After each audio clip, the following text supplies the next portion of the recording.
ప్రభు ఆయన కనబట్టలేదు. యేసుని ఎలాగైనా సరే చూడాలి.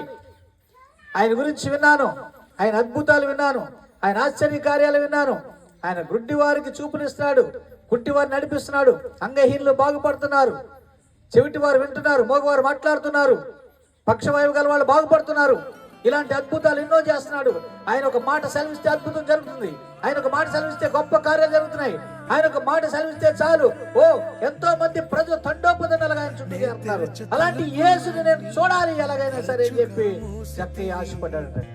ఆశపడితే జక్కయ్య పొట్టివాడు కాబట్టి అంతమంది జనాల్లో అతనికి యేసు ప్రభు కనపడలేదు.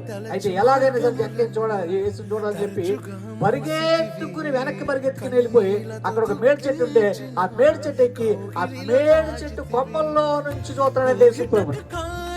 యేసు ప్రభు అదే దారిలో వస్తున్నాడు, అదే దారిలో వస్తున్నాడు. జక్కయ్య యేసుని చూడలేదు, యేసు జక్కయ్య చూడలేదు.